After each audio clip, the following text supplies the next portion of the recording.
Dr. Gil Mobley is with us. You were on this program and you said this was far worse than anybody knew. You talked about the first patient. You talked about the chaos. You said we were not prepared. You've been proven right, even though you said you wish you were wrong. I hope I go down in history as the biggest chicken little fool ever. Well, apparently you're not. That's not going to happen at this point. As you analyze this, I guess the most important question I'll ask you is, what are the solutions? How do we stop this in its tracks? Stop the flights already.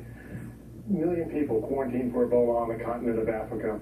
10,000 to all corners of the world every day, and 150 to the United States. We can screen those guys. We can follow them. We can stop them immediately. You know, they say the argument is we need to get equipment in and personnel out. Use the military for that. To use their words, that's a non-reasonable answer. We're going to play more of the hearings as they went on today. I was stunned at some of the answers that Dr. Frieden was given, and some of his earlier assurances that this is not a big deal. You'll need a private room and a private bathroom. What is your reaction to his earlier comments, and does that prove he's not up to the job? This is the worst case scenario. The president, Dr. Frieden, and Dr. Fauci, they just need to pipe down, because they open their mouth. Pipe down or be fired. They need a czar to do the messaging. It's one step forward and two steps back. They need a czar for the White House to do the messaging. Is there anybody in particular you think would be uniquely qualified for this? Absolutely. Harold Bench. He's from Greene County, Missouri, Springfield, Missouri, and he has a 30-year history in public health. He's a commissioner right now, and he's independent. He knows, and if asked, he will do it. You know, I'm almost afraid to ask you this question because you were so right in your predictions when other people were even attacking you for suggesting that it was going to be much worse than the government was telling us.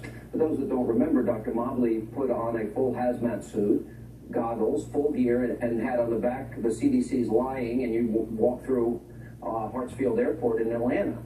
I'm a little bit hesitant to ask you, what do you see coming next?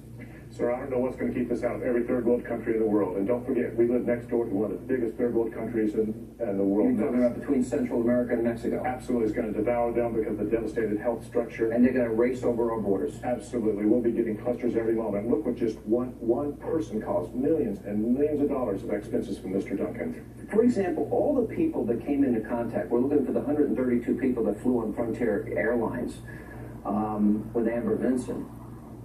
Do we have to not only find them, but every person that they came in contact with after the flight? Apparently, because we're not very good surrounding the circles. The nurses... Contact tracing, we call it. The nurses, nurse number 2 wasn't even in the inner circle. She wasn't considered high risk, even though she was taking care of this explosive diarrhea. Why? Because she had full protective gear. We don't know how this is spread. Right, they were full protective gear. The nurses are complaining they were told to put tape around their neck. I know, but the one that got it had full protective gear.